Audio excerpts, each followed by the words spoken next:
যে আজকে আমরা মাজদার হোসেনের মামলার যে রায় ছিল সেটার পরিপূর্ণ বাস্তবায়ন এবং বিচার বিভাগের স্বাধীনতা প্রতিষ্ঠার যে শেষ ধাপ সেটা সম্পন্ন করলাম। নিম্ন আদালতে যারা বিচারক থাকতেন তাদেরকে আইন মন্ত্রণালয় কন্ট্রোল করত। আইন মন্ত্রণালয়ের ইচ্ছায় নিম্ন আদালতের বিচারকরা জামিন দিবেন কি দিবেন না, সাজা দিবেন কি দিবেন না, এই ধরনের সিদ্ধান্ত নিতেন। এমন অনেক অভিযোগ আমরা শুনতাম। আপনারা জানেন যে বিচার বিভাগের স্বাধীনতা পূর্ণরূপে প্রতিষ্ঠা করার জন্য সুপ্রিম কোর্ট সচিবালয় অধ্যাদেশ হোক বা সুপ্রিম কোর্ট সচিবালয় একটা আইন হোক, সুপ্রিম কোর্টের একটা পৃথক সচিবালয় থাকুক, এই আকাঙ্ক্ষা বাংলাদেশের নাগরিক সমাজের মনে গত 20-30 বছর যাবৎ আছে। এটা নিয়ে আলোচিত হচ্ছে। অনেক পলিটিক্যাল পার্টি অনেক আশ্বাস দিয়েছেন, অনেক কিছু বলেছেন। তো আলটিমেটলি আমরা এখন একটা ভালো জায়গা আসতে পেরেছি। সুপ্রিম কোর্টের জন্য পৃথক সচিবালয় প্রতিষ্ঠা, এটা আমাদের বিচার বিভাগীয় সংস্কার কমিশনের সুপারিশে ছিল, জাতীয় ঐক্যমত্য কমিশনের সুপারিশে ছিল এবং সেখানে এই প্রস্তাবে ঐক্যমত্য কমিশনের অংশগ্রহণকারী, আলোচনায় অংশগ্রহণকারী সকল দল এটাতে সম্মত হয়েছে। সকল দল এটাতে একমত যে বিচার বিভাগের পূর্ণ স্বাধীনতা প্রতিষ্ঠা করার জন্য সুপ্রিম কোর্টের একটা পৃথক সচিবালয় রাখবে। তো পৃথক সচিবালয়ের একটা আইনের নীতিগত অনুমোদন আমরা এর আগে একটা উপদেষ্টা পরিষদের মিটিংয়ে করেছিলাম। আজকে আমাদের মাননীয় প্রধান উপদেষ্টার সভাপতিত্বে অনুষ্ঠিত উপদেষ্টা পরিষদের বৈঠকে এটা চূড়ান্তভাবে অনুমোদিত হয়েছে। তা আপনারা বলতে পারেন যে আজকে আমরা মাজদার হোসেনের মামলার যে রায় ছিল সেটার পরিপূর্ণ বাস্তবায়ন এবং বিচার বিভাগের স্বাধীনতা পরিপূর্ণরূপে প্রতিষ্ঠার যে শেষ ধাপ সেটা সম্পন্ন করলাম আইনগতভাবে। প্রশাসনিক কিছু ব্যাপার এখনো রয়ে যাবে, স্ট্যাবলিশ করা, সচিবালয় এটাকে ফাংশনাল করা। এখানে মূলত যেই দুইটা ক্ষমতা দেওয়া হয়েছে আমি শুধু সেটা বলি। প্রথমত হচ্ছে আপনারা জানেন যে অধস্থন আদালত বা আমরা যে নিম্ন আদালত বলি, এই নিম্ন আদালতের যে কন্ট্রোল বা কন্ট্রোল এবং শৃঙ্খলা বর্তমান সংবিধান অনুযায়ী এটা হচ্ছে রাষ্ট্রপতির হাতে ন্যস্ত।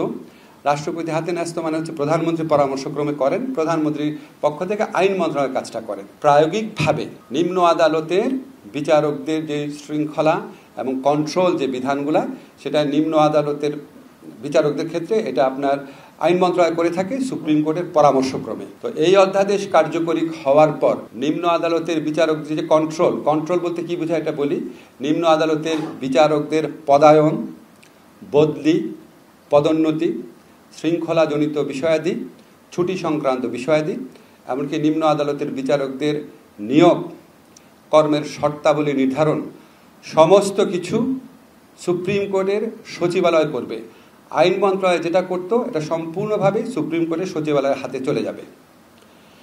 বাট এটা কয়েকটা জিনিস খেয়াল রাখবেন। এক নাম্বার হচ্ছে শুধুমাত্র বিচার কাজে নিয়োজিত যারা আছেন সেই বিচারকদের কন্ট্রোল, শৃঙ্খলা এবং ছুটির বিষয়াদি সুপ্রিম কোর্টের সচিবালয়ের হাতে চলে যাবে। কিন্তু অন্য যারা আছেন বিচার বিভাগে যারা কাজ করেন বিচারক, তারা অন্য কোনো জায়গাতে প্রশাসনিক দায়িত্ব পালন করেন। যেমন ধর নির্বাচন কমিশন, দুর্নীতি দমন commission, judicial administration training institute, আইন কমিশন, এই ধরনের প্রতিষ্ঠানে, সরকারি প্রতিষ্ঠানে বিচার বিভাগীয় কর্মকর্তারা, নিম্ন আদালতের বিচারকরা প্রশাসনিক দায়িত্ব পালন করেন। মন্ত্রণালয়ের মধ্যেও ওনারা প্রশাসনিক দায়িত্ব পালন করেন। এই যে প্রশাসনিক দায়িত্ব নিম্ন আদালতের যে বিচারকরা পালন করবেন, ওনাদের কাজের শৃঙ্খলা, ছুটির বিষয়াদি, কন্ট্রোল এটা কিন্তু আইন মন্ত্রণালয়ের হাতেই থাকবে। শুধুমাত্র নিম্ন আদালতের বিচারক যারা আছেন তাদের কন্ট্রোল, নিয়ন্ত্রণ, তত্ত্বাবধান, শৃঙ্খলা, ছুটিজনিত বিষয়াদি উচ্চ আদালতের হাতে চলে যাবে। উচ্চ আদালত তার সচিবালয়ের মাধ্যমে এই ক্ষমতা প্রয়োগ করবে। এটার পেছনে সবচেয়ে বড় কারণ হচ্ছে আপনারা জানেন বিগত ফ্যাসিস্ট সরকার আমলে প্রচণ্ডভাবে আমরা দেখেছি নিম্ন আদালতে যারা বিচারক থাকতেন তাদেরকে আইন মন্ত্রণালয় কন্ট্রোল করত। আইন মন্ত্রণালয়ের ইচ্ছায় নিম্ন আদালতের বিচারকরা জামিন দিবেন কি দিবেন না, সাজা দিবেন কি দিবেন না, এই ধরনের সিদ্ধান্ত নিতেন। এমন অনেক অভিযোগ আমরা শুনতাম, এমন অনেক কিছু আমরা দেখতাম। তো এই অবস্থার অবসান ঘটবে।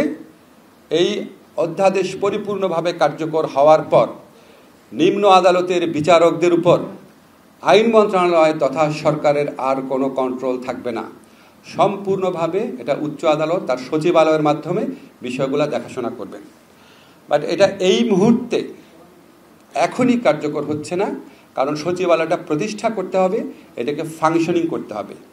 আমরা বিধান রেখেছি সচিবালয় সম্পূর্ণভাবে কার্যকরী হওয়ার পর সরকার সুপ্রিম কোর্টের সাথে পরামর্শক্রমে এই অধস্তন আদালতের বিচারকদের উপর তত্ত্বাবধান এবং অধস্তন আদালতের উপর তত্ত্বাবধান, নিয়ন্ত্রণ এবং শৃঙ্খলার বিষয়াদি উচ্চ আদালতের হাতে ন্যস্ত করা হবে।